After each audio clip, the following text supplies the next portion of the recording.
First and foremost, I am grateful to the UPLB Diamond Jubilee Professorial Chair. This grant gave me the opportunity to share my advocacy on professionalizing and establishing the discipline on R&D management. May I thank si PAF Dean Rowena Bacungis and IGRD Director Evelyn Serrano for hosting this lecture webinar. May I also express my gratitude to Dean Primo Garcia of FMDS UPOU, Dr. Reynaldo Ibora of Picard, and Dr. Glenn Gregorio of CIRCA for co-hosting this learning event. May I acknowledge the former directors of the DEN Research Management Center, the first UP Mindanao Chancellor Rogelio Cuyno, and Vice Chancellor Melinda Lumanta of UPOU, who will serve as discussants, and my colleague in the RNDM, Dr. Susan Bacud of IWEPS CAPS, who will do the synthesis. Greetings to students and colleagues at UPLB and UPOU, the DRNDM alumni, as well as PhilArm officers and members. To all the participants in this professorial lecture webinar via Zoom and Facebook here in the Philippines and offshore, good afternoon.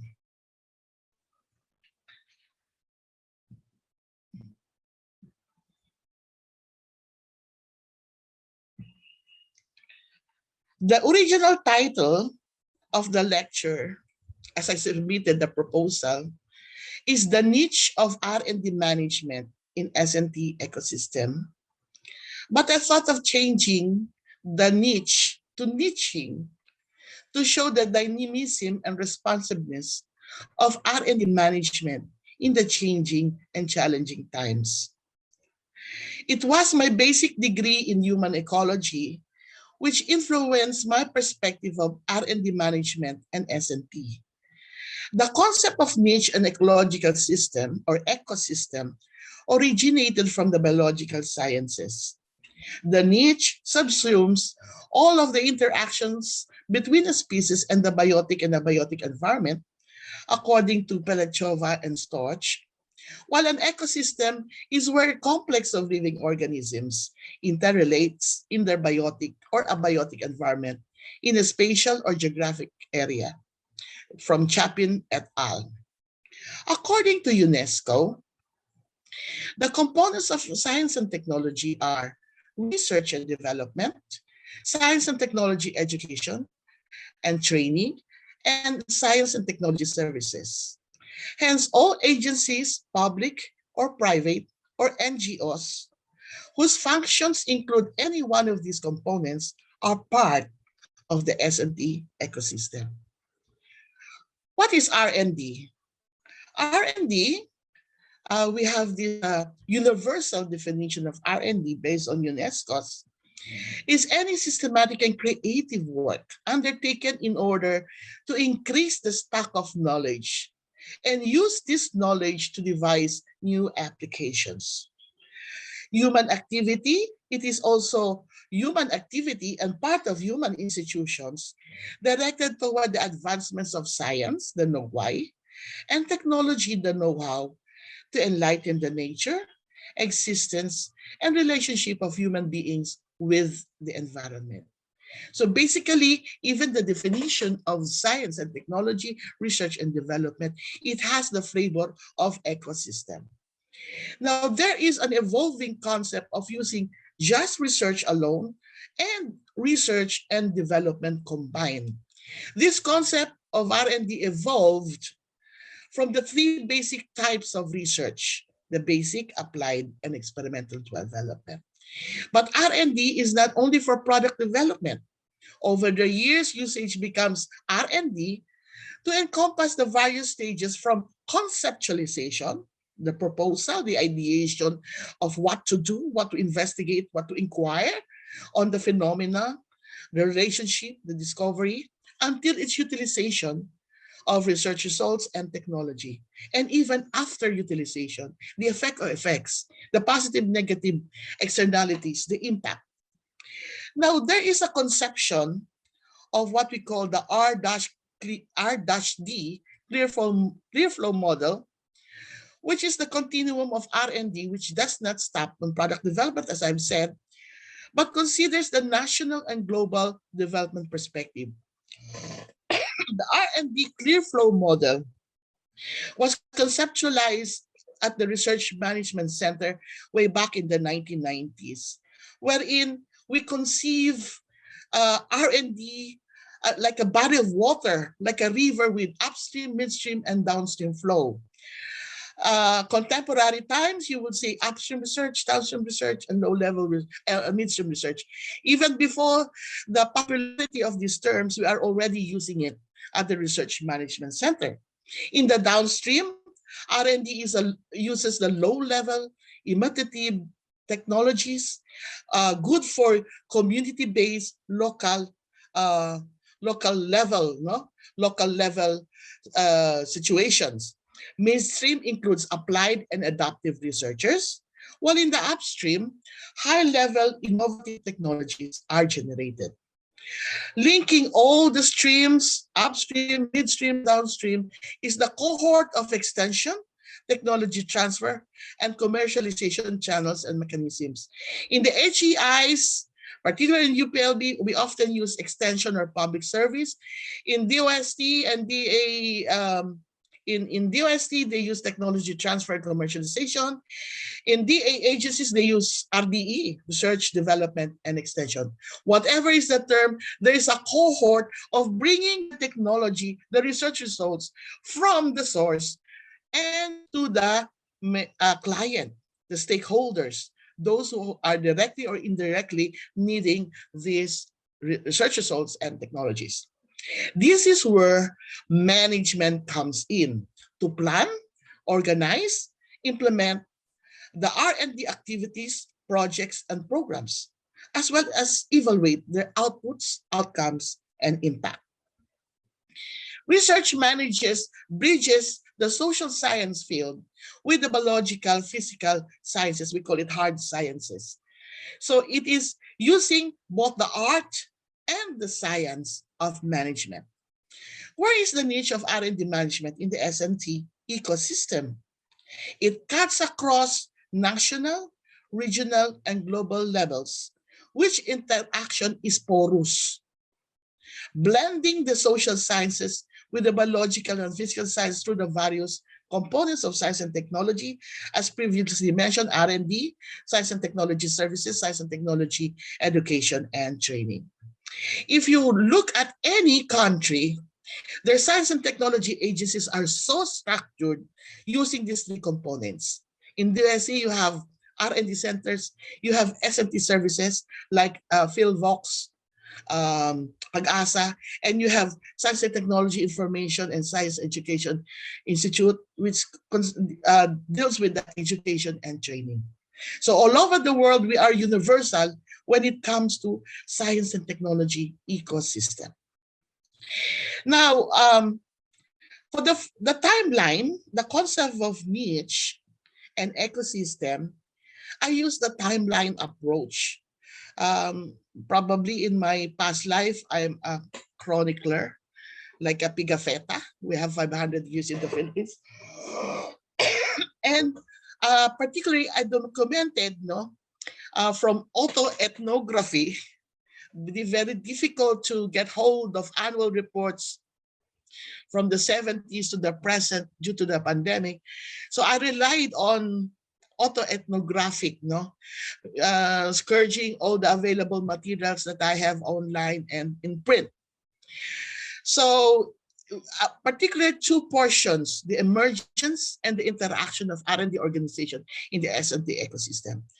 Mentioning here in the biotic and abiotic, there is a relationship of commensalism, mutualism, symbiosis, and we consider that in the social science field as collaboration, cooperation, linkages, networking. So the beginning of research management or research and development management, we just coined it as RM in the Philippines, was seeded through the 6-year, 2-phase Research Management Asia project of the Southeast Asia Regional Center for Graduate Study and Research in Agriculture, we call CIRCA. which was conceptualized in 1972 and launched in 1974. The RM Asia project aimed to improve the research management capability to support agricultural development in the region. Comparing to other countries, our RM is in agriculture and natural resources. In other countries, they started with industry, more of the physical sciences. Specifically, the RM Asia project aimed to gain insights into administrative and operational problems and develop approaches in solving them. It also looked into the evolution of institutional arrangement for upgrading existing managers, particularly on detailing research programs to the development needs.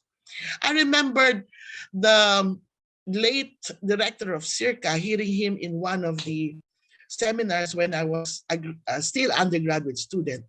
And this really impacted in my mind when he said, development is research utilized. Until now, this is the term that has really inspired me. Development, way back in 70s, I was still in high school.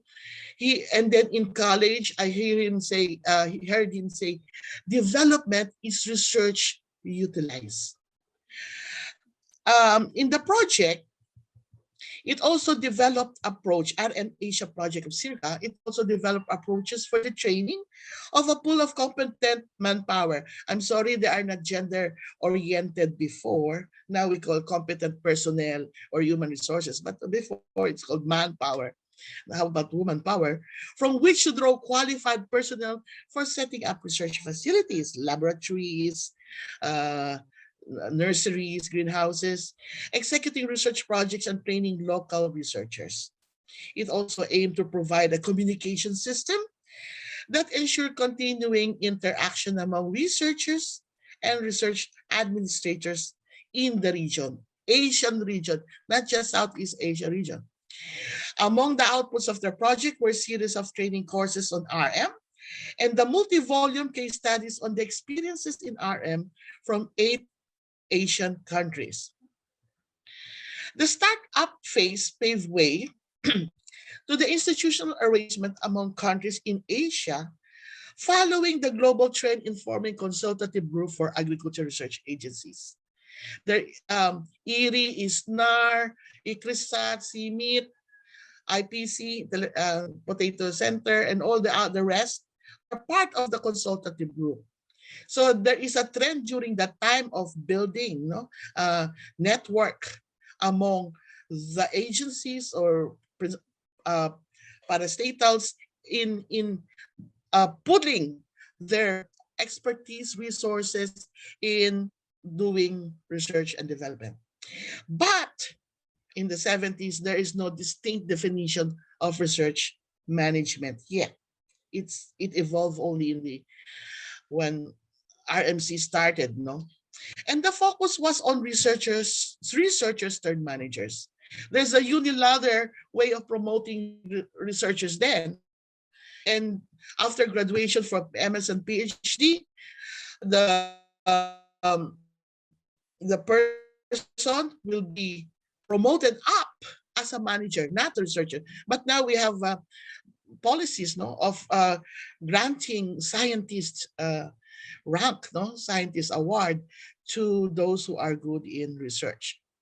From the 70s, we go to the 80s, which was, excuse me, the dawning of RM. Only the Philippines among the 8 countries adopted the CIRCA's recommendation of a training arm and an academic course on RM.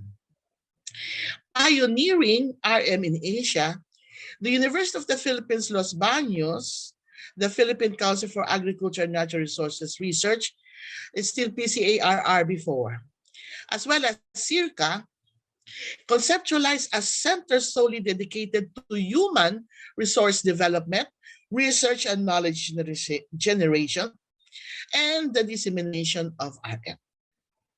So, on October 30, 1980, during the 933rd meeting of the UP Board of Regents, The Research Management Center was created, and it was housed in the College of Economics and Management, and it was supported with a 3-year funding from PICAR,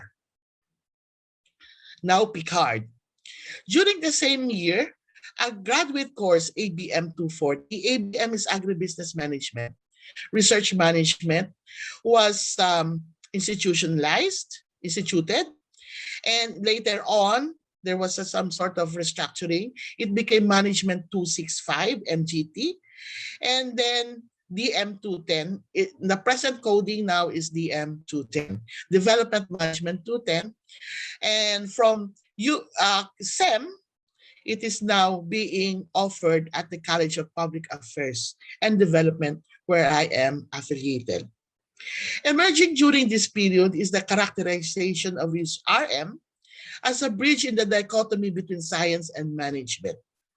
There's always a conflict between researchers, project leaders, and accountants, auditors, purchasers, and so forth during that time. No, because of their technical background and the nature of work, there seems to be a conflict between them. So we try to bridge the administrative and finance people to understand researchers, the way scientists work, and the way scientists will understand how the finance and administrative people processes. No, it also the discourse was RM is a means to prepare scientist researcher for professional development.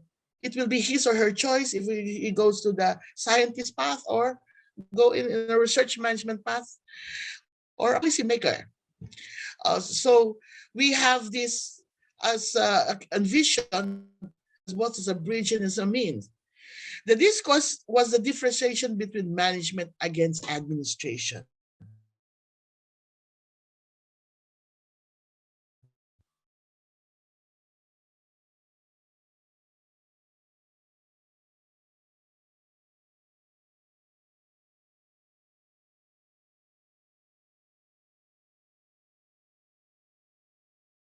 Using the streams, the waterways, where R&D conceptualized from proposal, and that proposal should incorporate the needs of the community.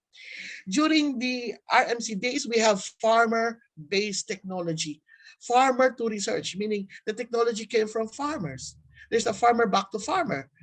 So innovation does not only come from researchers, from the academe, from R&D centers, but also from innovative farmers. Because RM in the Philippines is Asia, in agriculture based.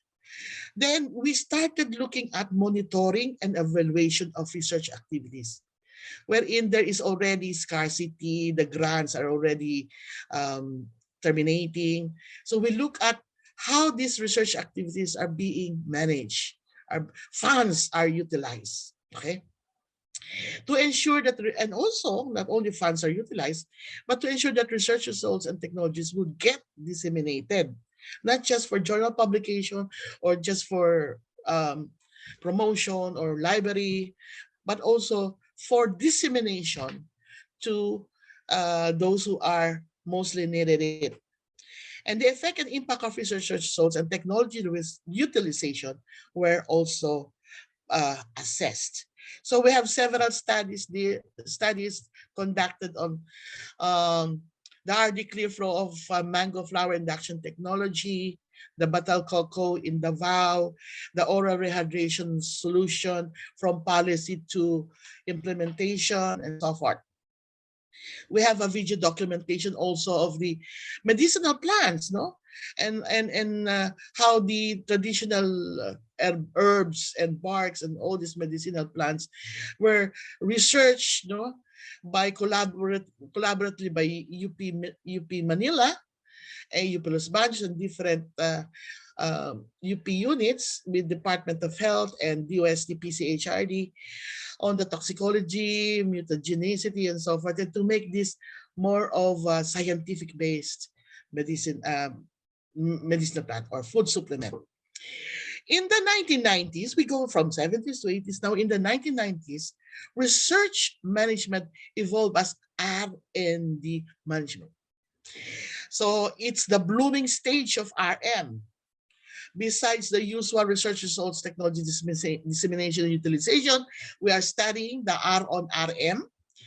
The ontological concerns in RM included S&T culture, excuse me, development and behavior of research organizations, alternative modes of learning through open and distance learning. I remembered my advisor, Raul P. de Guzman, when he likened an organization like a living organism. It has life by itself. And unlike trees, the pterocarp trees, it never dies. Sometimes it goes on 100 years. Organizations never dies. It would just expand, merge, downsize, right size, or dissipate, distributed, or dissipate, diffused in other research centers or organization or entities. It is like cell, no, diffusing its effect.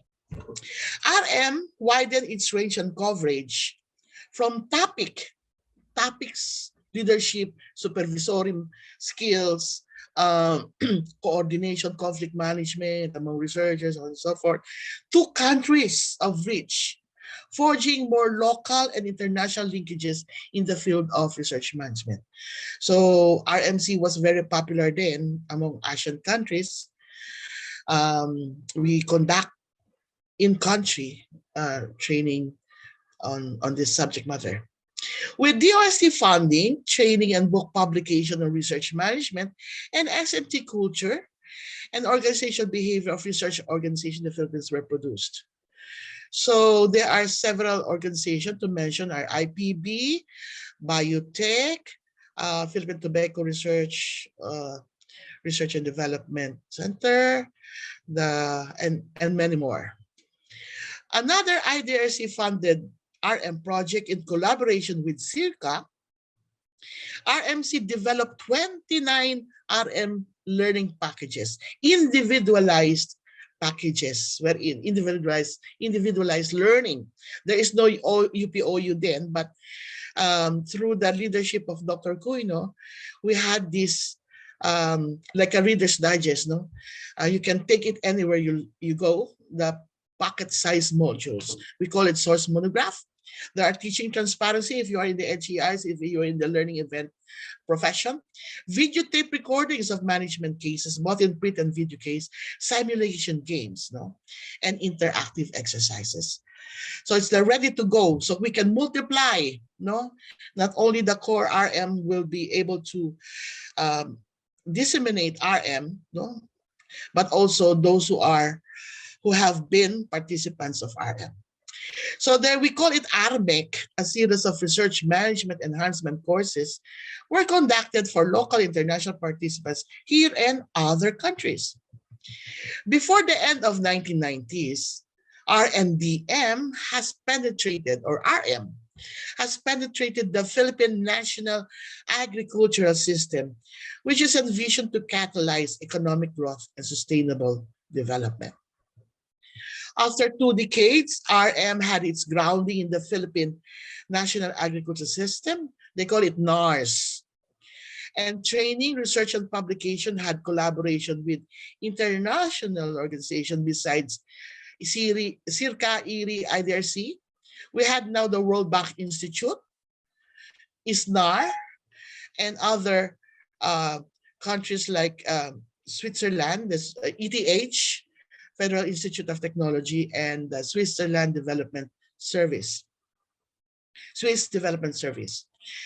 Now, and with the UPLB, but no, I mean, we are very happy that it was already institutionalized, but immediately after, 3 years after the turn of the century, the millennium, it also marked the uprooting of the Research Management Center, the UPLB unit, which was the nexus of RM for more than 20 years. So in 2000, the discourse in RM included research governance with the establishment of CHED's zonal research centers, and with the reorganization, restructuring, or right-sizing of departments engaged in R&D in the ecosystem. Impact assessment of research projects were also conducted. From mono, multi, interdisciplinary research came the buzzword now, transdisciplinary research. Research prioritization decision support system used ICT and applications. So it was not only on gut feel judgment, but there are applications to aid decision among managers. Quality assurance ISO 9000 was also highlighted in the turn of the millennium in research operations, training services of R&D organization, as well as HEIs. So many of the R&D organizations like PCAR, DABARS, even the whole DOST have subjected themselves to quality assurance accreditation. Now, the diploma in R&D management, which is one of the pioneering graduate academic program at Open University, has established its consistent and stable enrollment since 1996. And from module-based learning, where we have once a month tutorial session, DRNDM was also first among the programs which embraced fully online offering via interactive virtual learning environment, or IVLE. And now through the Moodle, we call it My Portal at UPOU. The DRNDM has an average of 56 enrollees per semester and produce more than 300 graduates as of 2019 from our survey. The research on research management, or R on RM, was elevated from technology utilization studies to ICT-based decision-making application during the early part of 2000. The RMC channeled its energies on evaluation of network of research agencies and performance measurements using computer program application as part of the methodologies in decision-making. It reviewed 14 national and regional agencies in the National Agriculture, Natural Resources Research Network, Research and Development Network, called NARDIN. And this was, the project was jointly sponsored by DOST PCARD and DABAR. And the project was entitled Requirements, Capability, and Performance of NARDIN Research Institutions Toward the Rationalization of NARDIN. It also partnered, the Research Management Center also partnered with ISNAR, part of CJAR, Swiss Development Services, I have mentioned this, Swiss Federal Institute of Technology, in the project Integrating and Enhancing Research Management. Research Management for Agriculture Biotechnology. Both projects produced books. For UPLB, a benchmarking study was started, and it's looking on the research productivity of the different colleges and centers and institutes. This was inspired by the Times survey on university ranking among universities in different countries. RM was bloomed and grounded through RMC, but niching of RM at RMC had reached its end in 2002 when it was abolished by the board which created it, by the Board of Regents in August 2002. So in 2003 until 2020, there's a long metamorphosis. And Metamorphosis, yeah, we are very hopeful. Hope for the flowers. There's a book, Hope for the Flowers, wherein despite the demise of RMC, there will still be multiplication, replication of the advocacy in research management. And this is through the alumni of RMC's capability building programs, the training programs, degree and non-degree. So the PhilArm, first and foremost, the Philippine Association of Research Managers, excuse me, which was created in the 1989 and still actively and strong, had its annual conferences and international conferences, except for last year because of the pandemic.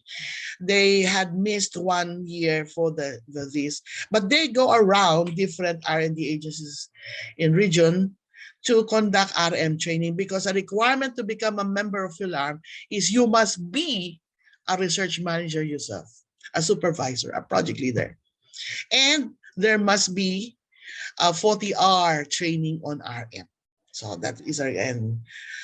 So the DA bar also requests assistance from DA bar as well as PICARD, collaborate with PhilArm in conducting research management related courses.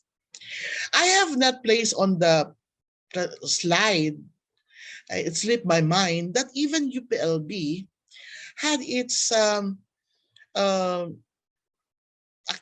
own advocacy through training through the DA bar funded project, and this was conducted in via OVCRE, Office of Vice Chancellor for Research and Extension at UPLB. And we used another module, the program, the package program of RMC, we entitled Research Project Implementation Management, or RPIM. So we have the RMEC, Research Management Enhancement Court, with the RPIM, we had the GL Orientate Project Plano, the GOPP and log frame, and so forth. So we have several package modules so that whenever R&D agency will request for capability building, we have this. No? For its regional offices and attached agencies and attached agencies, we have about 4 batches of RPIM participants way between 2005 to 2009. And then it stopped for quite a while. The OVCRE is conducting a regular training, RM-related training, for its new project and study leaders under the UPLB Basic Research Program. All of these were initiated by the former RMC staff, who was the first coordinator of these learning events. So now CIRCA, we say the original partners, the original propagators of RM, despite the demise of RMC, continued with its capacity building in RM with the Commission Higher Education Zonal Research Centers. And that place in these slides is the DA bar technology commercialization training. It's a long training, continuing training at the local level. And then at international level, I remember there is one training that you conducted for the region, but I could not recall the title, and it is no longer in the CIRCA web. So in all of the CIRCA training, the former RMC staff or personnel were tapped to coordinate, to facilitate, and to teach these training courses. In PICARD, which now becomes the SIP, the Secretariat of PhilArm, it has its own training and accommodation facilities, the BPK, Bulwagang Pandayan ng Karunungan. And in providing capacity building for NARDIN, the network, and HEIs in collaboration with PhilArm and other agencies. And sometimes we are invited, the former RMC staff were invited in this training. In the recent years, PCARD has been very active in the series of training on technology transfer and commercialization, intellectual property management, through its DPITC. For the first time in 23 years, in 2018, the DRNDM program of UPOU dwell on a face-to-face learning event. There are two, with funding from API, Academic Program Improvement, and partially with PSHERD, as well as the National Academy of Science and Technology Philippines through its Science and Technology Ecosystem, Science Technology Innovation Ecosystem Project. And this symposium and these learning events were the symposium on R&D management, discipline and practice, and colloquium on R&D management, innovation and trends. In 2019, in collaboration with UP Mindanao, UPOU conducted its Let's Talk It Over seminar series featuring creativity in research management. Likewise, the 3 mini video multimedia series for the module creativity developed for MOOCs, or model. MOOCs is a massive online courses, was also done with RM practitioners in R&D agencies in Davao. If you can see UP Mindanao, it's like UP Los Baños, wherein surrounding the university are different R&D agencies, contiguous. This pre-testing also helped us to not only to improve the production of the modules, but also incorporated in our course development writing of RNDM 203, Creativity in Research Management. So we have this as a purpose also. Research on RM, or research on research management, was resumed in 2018. Through the funding of DOST Grants in Aid, the UPLBC PAF conducted the function and program review of DOST and its attached agencies, including the regional offices. It's only for 1.5 year project, but the coverage is too wide, no? At UPOU, the peer-reviewed discipline-based book on reflections from R&D managers was soft-launched in February 2020 during the 25th anniversary of UPLU and released for free online access in September 2020. For those of you who would like to get hold of this book, a link will be posted in the chat box later, as well as in the Facebook comment. So just wait a while. The service course DM210, Research Management, is still being offered now at CPAF UPLB as mentioned, but like in the pre-2002, where enrollment can average to 10 to 12 students in a class. Sometimes I have 15 to 20 students in a class before, and they are mostly PhDs and MS in technical fields like agriculture, horticulture, agronomy, forestry, and there are 2 or 3 in more bio. So now the number dwindled, and in some semesters we have to close the course because it did not meet the minimum number of students, except we have to open it if the student have scholarships and the student is so-called graduating. It is the last subject in his or her plan of coursework.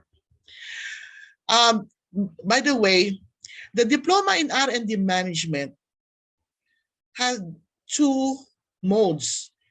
The residential mode should be offered, actually it was offered in SEM, but it did not have any enrollee. At the same time, the RNDM in UPOU and UPLB were approved, at the same time, but there was no enrollee in SEM, so we have to, forgo with the residential mode of the R&D. But for UPOU, it really bloomed and expanded and grew. And this is a breakthrough for the DRNDM, because initially the DRNDM was proposed as master of in 1994, 1995. We proposed it as Master of Professional Studies in R&D Management. But because we are just testing the ground at UPLB School of Distance Education, so it was, downsized into diploma program. So with the DOSTP shared funded, special funded project, Master in R&D Management, which included market assessment, profiling, curriculum development, and course development. After 25 years, we now have a Master in R&D Management, which was approved by BOR during its 1356 meeting in November 2020. The program was affected by the volcanic eruption, the pandemic. So, it has almost a year, more than a year gestation from the time it was conceptualized. Now, other agencies, mainly from DOST, the National Academy of Science Technology, has this series of regional seminar workshop, 4 modules, I think, spearheaded by National Scientist Lourdes Cruz. And RUPE is really research upgrading and performance evaluation. It was started between 2012 and 2013, and the last RUPE was January, I think. There was no RUPE yet, until now, because of the situation. Surprisingly, University of Santo Tomas, one of the five ranking in the Philippines, top ranking university in the Philippines. I don't know what happened to us, UP. The number 1 is Ateneo de Manila and UST. Tarlac University. This is another, and then UST. During the quarantine, was able to embark a series of online learning events on research on research. The title is Research on Research. I was so happy because our passion is already disseminated among them. Even we don't touch base, even they don't know about Research Management Center. So when in UP LB, we are blasted with so many memo, and many of them are webinars, and I'm trying to prioritize what webinars would I attend. And I attended these 4 series of this webinar, and they had more of experiential, not much of the concepts. Experiential on how to write a research proposal, how to convert your research report to publication, what to do with funding agency in terms of resource generation. But I was looking at the curricula of the RNDM and then the RPIM and RMEC style of training, but it's not, I did not find it there. Now, I like this initiative of the DOST, National Research Council of the Philippines. And it has a mentoring program, recruiting expert volunteers, the seasoned researchers, to help, to train, to teach those who are new in research. With the with the quarantine and social distancing, there are so many open access webinars via Zoom. This is WebEx, no? WebEx. Facebook and YouTube, and there are other portals, no? Platforms that we can choose if we wanted to upgrade our interest in various disciplines. In the last 2 weeks alone, I am multitasking 3 webinars. And they, because of probably it's the knowledge, the technology transfer day, or there is an event during the month of April, you can see in the slides just last 2 weeks, no, just last 2 weeks until Monday. Elsevier, one of the leading index journal publisher, had this managing research remotely, learning from 2020 and moving forward in 2021. The speakers came from Singapore, Malaysia, and Indonesia. Last Monday, the Web Science clarivates innovation and technology through patents. The resource speakers came from Indonesia, Brunei, Malaysia, and Singapore. I think one Western university moderating, coming from a Western US-based university, moderating, maybe funding agencies for this. So we also had the PSHERD's Research and Development Innovation Conference, 3-day activity, featuring all the funded and completed projects of PSHERD, and jointly co-hosted and sponsored by DOST, PICARD, CIRCA, and UPLB through the TBDO, Technology Business Development Office, formerly CCTE, Center for Technology and Entrepreneurship. The Technology Transfer Day 2021 and Net Pitch presents Kapihan 2021. I like the net pitch. For only 3 to 5 minutes, you have 3 to 3 minutes, I think, less. You have to net pitch the technology. Even myself, I have to contact the BDO because I am interested in 2 or 3 technologies presented there. And they're also learning from resource person coming in the World Intellectual Property offices and other universities who were invited. No, they are experts from other countries. Now, I mentioned about ethnography, so I really relied on the memory that I have, and I'm not getting younger, so I have to write this down. So the original design was to visit different agencies, look for the alumni of RM, interview them, focus group, and then request for annual reports. CIRCA was very good to me. Even now, it's very, CIRCA is very good to me through Director Glenn Gregorio. Last year, I requested for annual reports of CIRCA, but it will not do credit if only CIRCA will be annual reports, because many of the annual reports were not digitized yet. So very difficult to look archival documents. So because of this predicament on methodology, we conducted an online survey first quarter of 2021 on the research capacity building needs and the providers of these needs.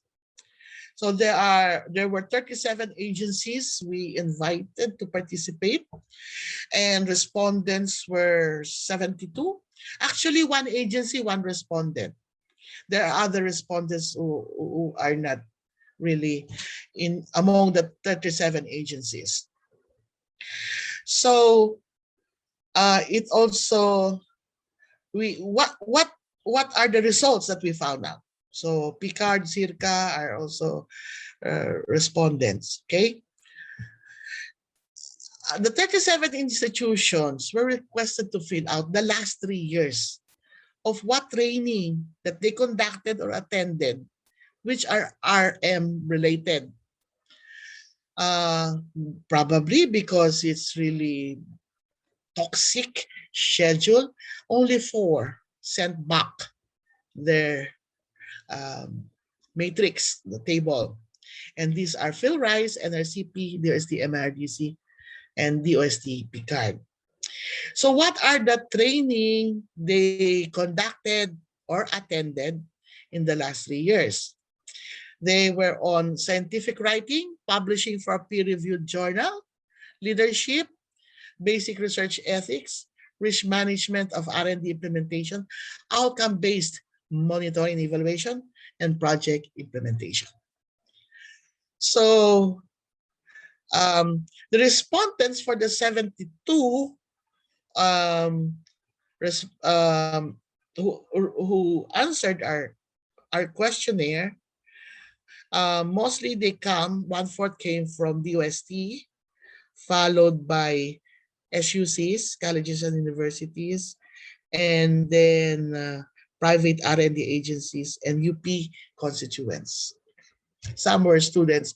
I coerced my students in UPOU and UPLB to answer this because they also belong in R&D agencies, and I have foreign students too.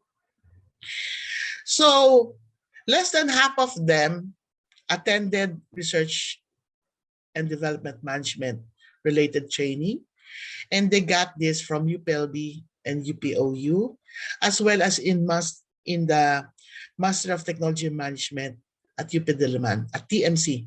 Technology Management Center is now our partner at UPOU in developing the MRNDM curriculum. When we asked, is there a need to professionalize R&D management? Because when I was younger, about when my waistline is still 24, that is when I was younger, I heard one of the scientists at UPLB said, why do you need research management? It is just gut feel. It's just common sense. If you are intelligent, you can do it. Anyway, so it's very difficult to debate on her. And I agree with Dr. Glenn. We form a Crazy with Research Club. So RM management, there is 81% of the 72 perceive that we need to professionalize. And professionalization can be through degree and non-degree capacity building programs. And why they said that it should be professionalized? Because it will intensify knowledge, skills, and performance of the R&D personnel. And this professionalization would contribute to economic growth of our country. Old wives saying, S&T is the prime mover of progress. Okay. Now, we also have 13 topics. Actually, these topics are courses in MRNDM. And then there is the 14th one wherein they can freely suggest topics or themes. And we told them to rank from 1 to 9, 3. Choose 3 and then rank them 1 to 9 of the topics that they need. And the 3 topics that emerged were strategic R&D management, concepts and principles of R&D management, problem solving and decision making in R&D management. This, what's the lesson?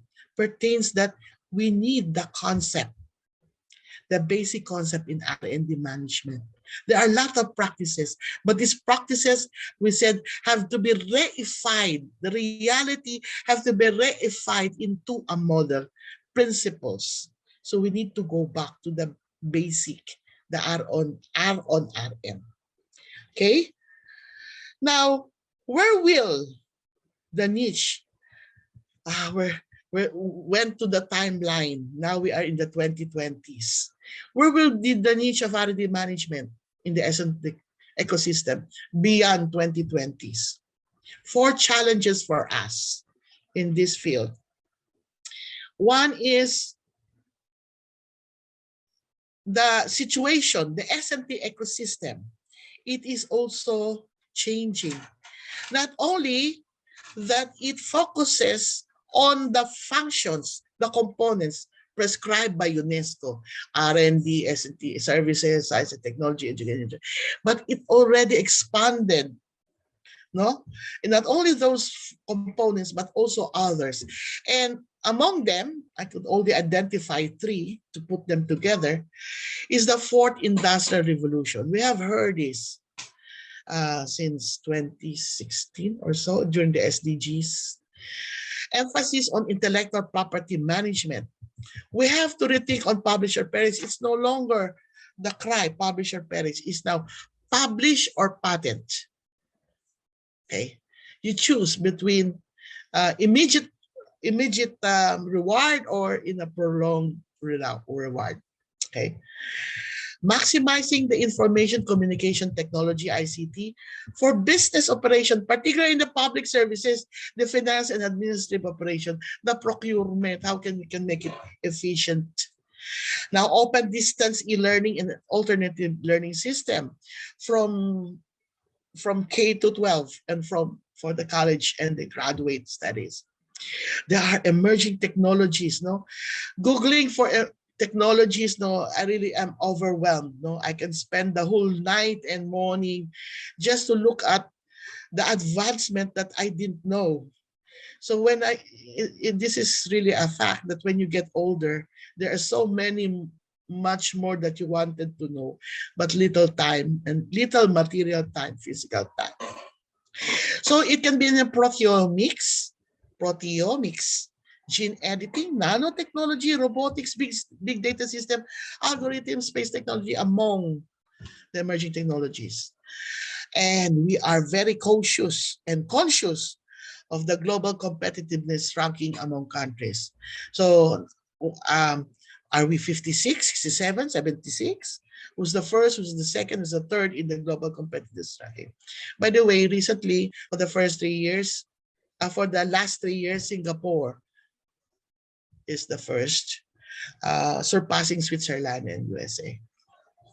Now, another challenge for the S&T ecosystem is the Sustainable Development Goals, 17 of them. We should have green technology, green architecture, all green. Good thing, it's my favorite color. And then there's the future Earth, really for global collaborative R&D. By the way, the Science and Technology Innovation S&T ecosystem was a collaborative project of NAS in partnership with the Future Earth. So it's Anthropocene, no longer anthropocentric, but Anthropocene in our era. There are also S&T-based community development initiatives.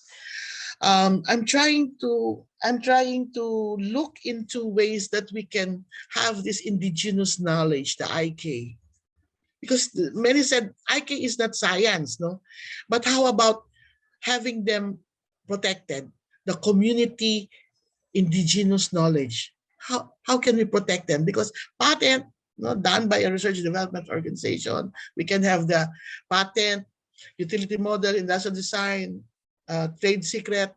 But for community indigenous knowledge, how can we protect them? Okay.